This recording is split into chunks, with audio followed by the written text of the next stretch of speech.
दोस्तों आज की इस वीडियो में हम लोग बात करने जा रहे हैं पीएसएल के हवाले से। जैसा कि आप जानते हैं पीएसएल काफी जोरों शोर से जारी है और तमाशाई अपने फेवरेट टीम को सपोर्ट कर रहे हैं और लगभग काफी टीमें अच्छा खेल रही है, सारी की सारी टीमें अच्छा खेल रही है। लेकिन एक ऐसी टीम है लाहौर कलंदर्स जिसकी परफॉर्मेंस को लेकर उनके तमाशाई खिलाड़ी और जो हेड कोच है और जो हेड है वो भी परेशान नजर आ रहे हैं। तो इसी को लेकर के आज हम लोग बात करेंगे राना फवाद के हवाले से कि राना फवाद का क्या कहना है कि टीम क्यों चल रही है, इसके खिलाफ क्या साजिश हो रही है टीम में और इसका हल क्या निकलता है। आज की इस वीडियो में हम लोग उसी के बारे में देखेंगे। तो दोस्तों इस वीडियो को पूरी देखिएगा। दोस्तों लाहौर कलंदर्स वो वाहिद टीम है जो पिछले दोनों ही पीएसएल एडिशंस में नाकाम रह चुकी है और इस बार भी देखने को यही मिल रहा है कि वो इस बार अच्छा नहीं खेल पा रही है। तो अगर देखा जाए तो लाहौर कलंदर्स की टीम में सबसे बड़े बड़े खिलाड़ियों के नाम शामिल है, जैसे कि सुनील नारायण, ब्रेडन मक्कलम, उमर अकमल, ऐसे बहुत से खिलाड़ी हैं जो सिर्फ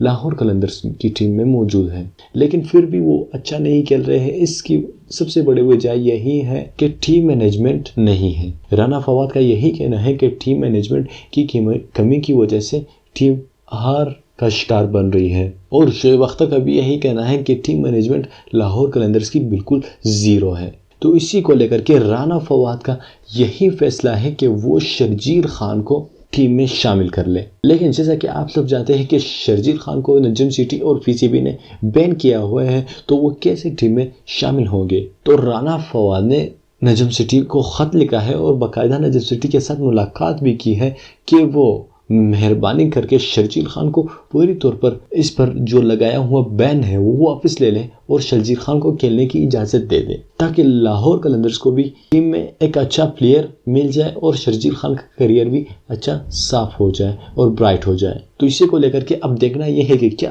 पीसीबी शर्जील खान को इजाज़त दे देती है पीएसएल खेलने में के लिए और लाहौर कलंदर्स की टीम को सपोर्ट करने के लिए या नहीं। तो इसी का इंतज़ार हम सबको है और इंशाल्लाह शर्जील खान ज़रूर आएंगे।